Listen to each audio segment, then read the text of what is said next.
जीवन में जो कुछ भी आपको प्राप्त हो रहा है, चाहे वो धन हो, चाहे वो नाम हो, चाहे वो ऐश्वर्य हो, चाहे वो व्यक्ति हो, चाहे वो संबंधी हो, चाहे वो मित्र हो, जो कुछ भी आपको प्राप्त हुआ है बिछुड़ने के लिए ही प्राप्त हुआ है।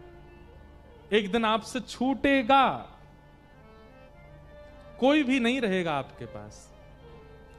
यदि बहुत धन मिला है, एक दिन धन जाएगा। बहुत यश मिला है, एक दिन यश जाएगा। बहुत ऐश्वर्य मिला है, एक दिन ऐश्वर्य जाएगा।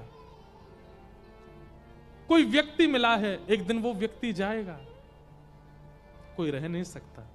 चाहे वो पत्नी आई, चाहे वो बच्चे आए, चाहे वो मित्र आया, चाहे वो कोई भी आया, उससे आपका संबंध प्रेमवश हो गया कि भाई हम दोनों में बड़ा प्रेम है, हम दोनों में बड़ी मैत्री है, हम दोनों की वाइब्स मिलती हैं, हम दोनों की इच्छाएं मिलती हैं, सब कुछ मिलता है, लेकिन एक दिन सब टूट जाएगा, सब छूट जाएगा।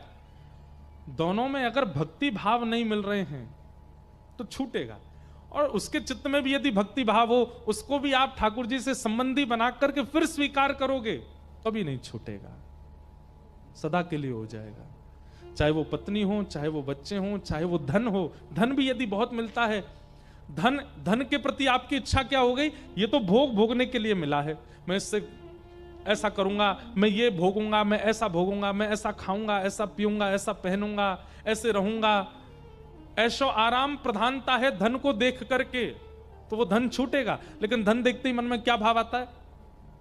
इससे तो हम ठाकुर जी का फूल बंगला बनवाएंगे, इससे तो हम ठाकुर जी का उत्सव करेंगे, इससे तो हम वृंदावन जाएंगे, बद्रीनाथ जाएंगे, नाथ द्वार जाएंगे, इससे तो हम अपने गुरु जी के यहाँ जाके भंडारा करेंगे, लंगर करेंगे, जन सेवा करेंगे, इससे तो हम असहाय कन्याओं के ब्याह कराएंगे, असहाय बालकों को पढ़ाएंगे। उसके प्रति यदि आपकी भोग दृष्टि ना करके सेवा दृष्टि है, वो धन नहीं जाएगा।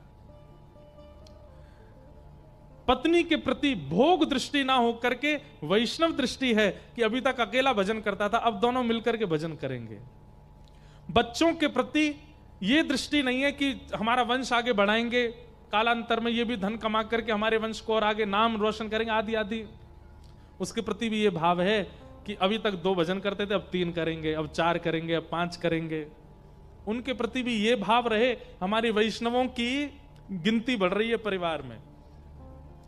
आप दुनिया के किसी भी संबंध को, किसी भी वस्तु को, किसी भी व्यंजन को ठाकुर जी से जोड़ करके स्वीकार करते हैं, तो ठाकुर जी से जुड़ते ही वो प्रसाद हो जाता है। और प्रसाद कल्याणकारी होता है। प्रसाद लेकर के कभी किसी की अधोगति नहीं होती, सदगति होती है।